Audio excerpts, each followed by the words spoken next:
Brian Banks was a star linebacker at Polytech High School in Long Beach, California, a well-known football powerhouse that sent dozens of players to the National Football League. He was being recruited by the best college teams in the nation. But then, in the course of a single afternoon, his life changed forever. Thought I found a way. Thought I found a way, yeah. But you never go. Did he hurt you? No, he didn't hurt. Did he check out you? No. There comes a time when you have to let go in order to move on. The only thing I wasn't going to let go was this fight.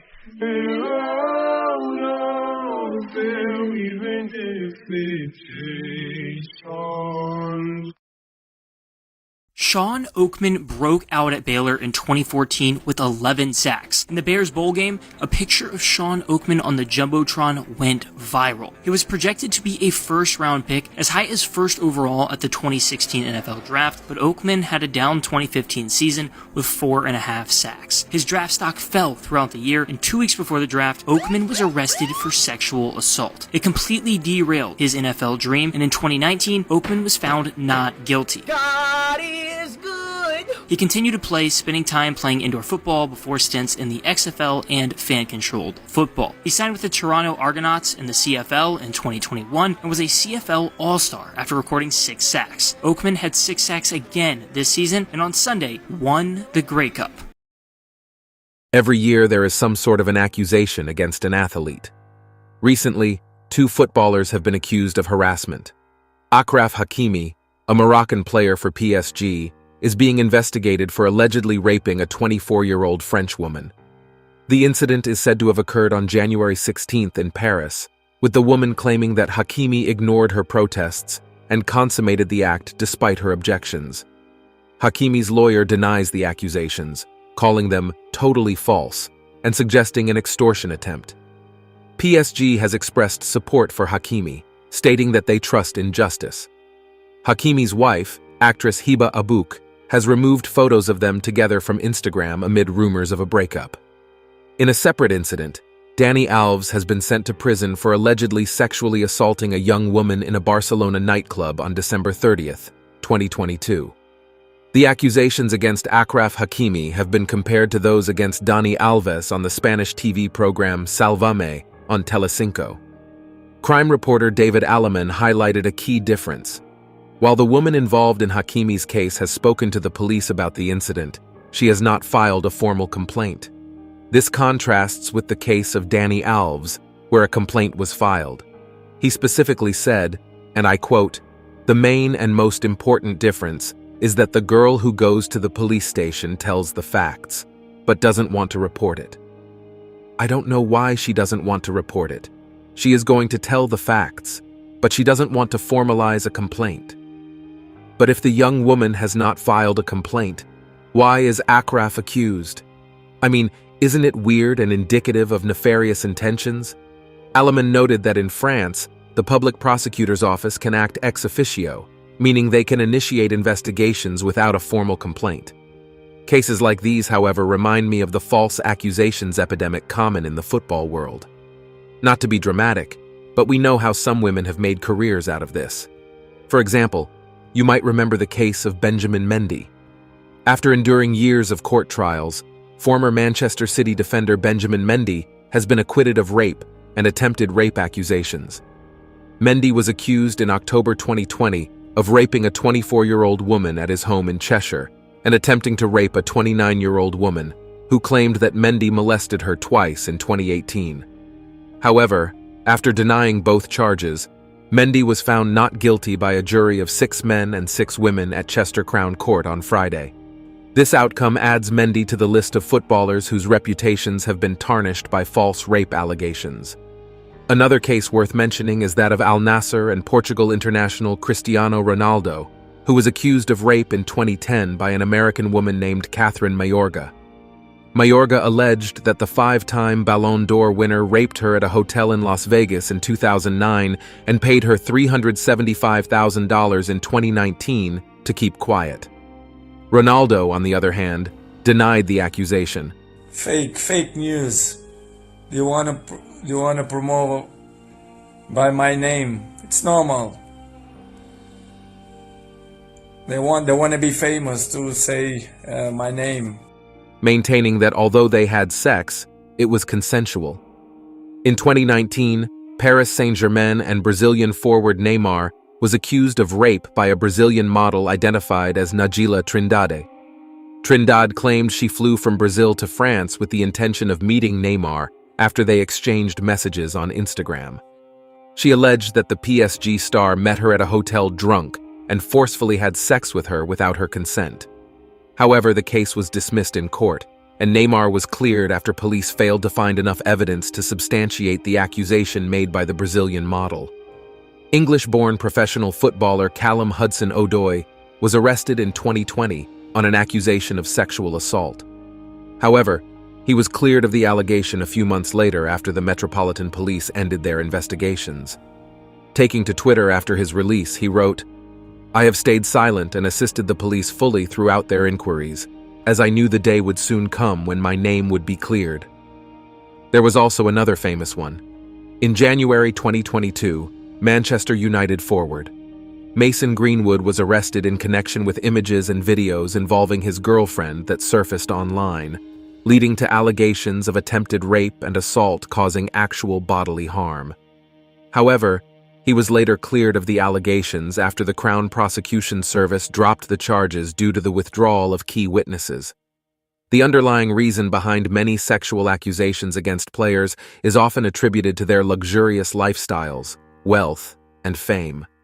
This phenomenon is not unique to football and can be observed in society, where numerous celebrities have been falsely accused of rape, including Brimo, Debange, Peruzzi, and Biodun Fatoyinbo.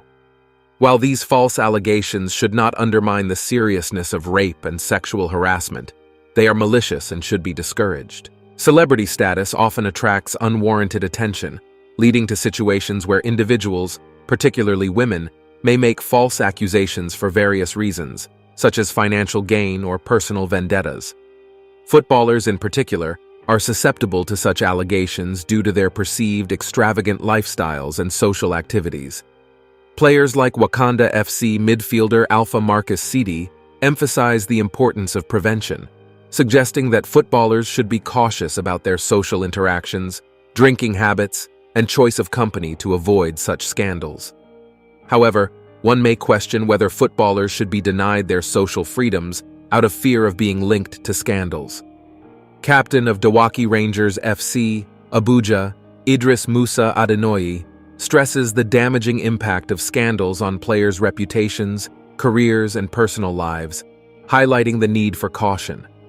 In response to these challenges, it is crucial to address false accusations and support those wrongly accused. English star Callum Hudson-Odoi, after being cleared of sexual allegations, emphasized his cooperation with the authorities and his confidence in being vindicated. It is evident that false accusations can have severe consequences and should not be tolerated. For example, this woman, although she did face consequences, the sentence she got is meager compared to what the man would have gotten. This woman, Nikki Yovino, the 20-year-old from South Setauket, New York, concocted a false rape story to avoid losing her boyfriend, has finally faced the consequences of her deceit. Sentenced to a mere year in jail, Yovino's pitiful attempt at maintaining a relationship has cost her far more than she bargained for. Rape charge, 1 year in prison. That sentence tonight for the woman who falsely accused 2 football players from Sacred Heart University in Connecticut of rape. The students say what she did has changed their lives forever, even though they have been cleared of all wrongdoing. Eyewitness News reporter Marcus Solis with our lead story tonight. He's live in Bridgeport. Marcus. That's right, Bill. Those 2 students were never arrested, never charged with any crime, but the accusation was serious enough. So much so they say they had to leave school, their reputation in tatters. She pursed her lips. She rolled her eyes, but Nikki Yovino's body language couldn't change the outcome. A year in jail for telling a lie that cost 2 young men their college careers. My life has been altered and shaped in ways that nobody here could have imagined. Malik St. Hilaire was never arrested, but Yovino claimed he and another student raped her while all three attended Sacred Heart University in 2016.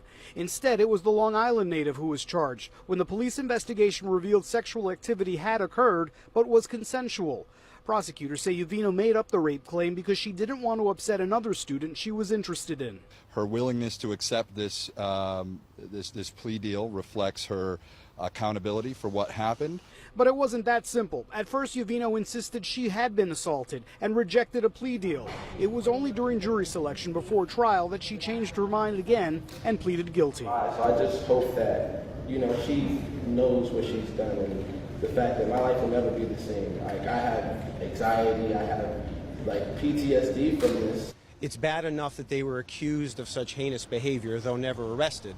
But then to have her story change over and over and over again, it's as if you were kicked while you were down. Well, the other student who chose to remain anonymous lost a football scholarship over this. Both men say they plan to sue Yovino in civil court. As for the criminal case, she has been in custody since that guilty plea in June. It will count as time served towards that 1-year sentence. And we're live in Bridgeport. Marcus Solis, Channel 7 Eyewitness News. Initially attending Sacred Heart University in Fairfield, Yovino's tale of being assaulted by 2 college football players at an off-campus party in 2016 quickly unraveled. Her lawyers, in a desperate attempt to deflect blame, claimed she was coerced into confessing. Yet, her ploy failed, and she pleaded guilty to falsely reporting an incident and interfering with police. The football players, never charged with a crime, suffered immense consequences. Both withdrew from school, with one losing his scholarship. Malik St. Hilaire, one of the accused players, bravely confronted Yovino in court, revealing the devastating impact her lies had on his life. Meanwhile, the other player, who remains unnamed, spoke of his struggles with depression, anxiety, and financial hardship. As Yovino sat smirking in court, her callous disregard for the lives she damaged was palpable. Her actions not only harmed innocent individuals, but also undermined the credibility of genuine sexual assault victims. Prosecutor Tatiana Messina aptly described Yovino's crimes as a disservice to those who have suffered real trauma. And that's it for today on Sigma Traits. Make sure you hit that like button, smash that subscribe button, and don't forget to ring that notification bell so you can be the first to know when my new video drops. Let us know your thoughts in the comments below. See you all tomorrow.